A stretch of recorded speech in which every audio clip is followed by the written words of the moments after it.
ಮಂಡ್ಯದ ಮದ್ದೂರಿನ ಕೆ ಶೆಟ್ಟಿಹಳ್ಳಿಯಲ್ಲಿ ಅಸ್ಪೃಶ್ಯತೆ ಪ್ರಕರಣ ಇತ್ತಲ್ಲ, ಇದು ಗ್ಯಾರಂಟಿ ನ್ಯೂಸ್ ನ ಬಿಗ್ ಇಂಪ್ಯಾಕ್ಟ್ ಆಗಿದೆ.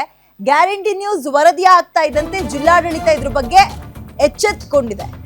ಗ್ಯಾರಂಟಿ ನ್ಯೂಸ್ ನಲ್ಲಿ ಸುದ್ದಿ ಬಿತ್ತರವಾಗ್ತಾ ಇದ್ದಂತೆ ಜಿಲ್ಲಾ ಮತ್ತು ತಾಲೂಕು ಆಡಳಿತ ಎಚ್ಚೆತ್ತುಕೊಂಡು ಎಸಿ ನೇತೃತ್ವದಲ್ಲಿ ಗ್ರಾಮದ 2 ಸಮುದಾಯದ ಜೊತೆಗೆ ಶಾಂತಿ ಸಭೆಗೆ ಮುಂದಾಗಿದ್ದಾರೆ. ಇವತ್ತು ಗ್ರಾಮದ ದಲಿತರಿಗೆ ಊರಿನ ದೇಗುಲ ಪ್ರವೇಶಕ್ಕೆ ಅವಕಾಶ ಮಾಡಿಕೊಟ್ಟಿದ್ದು, ಪೊಲೀಸರ ಭದ್ರತೆಯಲ್ಲಿ ದಲಿತರಿಗೆ ಪೂಜೆ ಮಾಡೋಕೆ ಅವಕಾಶ ಮಾಡಿಕೊಟ್ಟಿದ್ದಾರೆ. ದೇವರಿಗೆ ಪೂಜೆ ಸಲ್ಲಿಸಿ ನ್ಯಾಯವನ್ನು ಅಧಿಕಾರಿಗಳು ಕೊಟ್ಟಿದ್ದಾರೆ. ಈಗ ಮುಂದಿನ ದಿನಗಳಲ್ಲಿ ಅಂಬೇಡ್ಕರ್ ಪ್ರತಿಮೆ ನಿರ್ಮಾಣಕ್ಕೆ ಆಗ್ರಹ ಕೂಡ ಮಾಡ್ತಾ ಇದ್ದಾರೆ.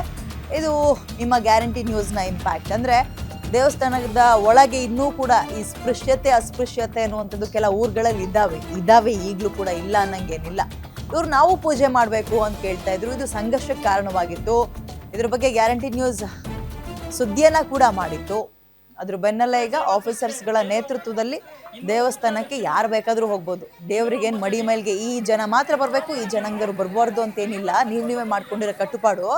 ಅವ್ರ ಪಾಡಿಗೆ ಅವ್ರು ಪೂಜೆ ಮಾಡಲಿ, ನಿಮಗೆ ಅವ್ರು ಇಷ್ಟ ಇಲ್ಲ ಅವ್ರು ಬರೋದು ಅಂದಾಗ ಅವ್ರಿದ್ದಾಗ ನೀವು ಹೋಗ್ಬೇಡಿ, ನೀವು ಸಪ್ರೇಟಾಗಿ ಹೋಗಿ ಪೂಜೆ ಮಾಡ್ಕೊಳ್ಳಿ ಅಂತ ಮಂಡ್ಯದ ಕೆ ಶೆಟ್ಟಿಹಳ್ಳಿಯಲ್ಲಿ.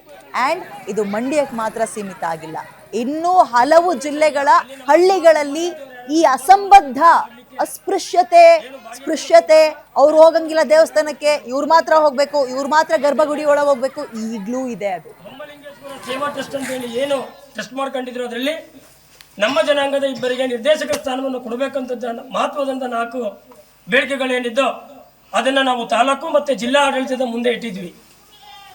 ಮಾನ್ಯ ಎಸಿ ಸಾಹೇಬರು ಇವನ್ನೆಲ್ಲ ಮನಪೂರ್ವಕವಾಗಿ ಗಮನ ಹರಿಸಿ ಎಲ್ಲ ಬೇಡಿಕೆಗಳು ಅಂದರೆ 3 ಬೇಡಿಕೆಗಳು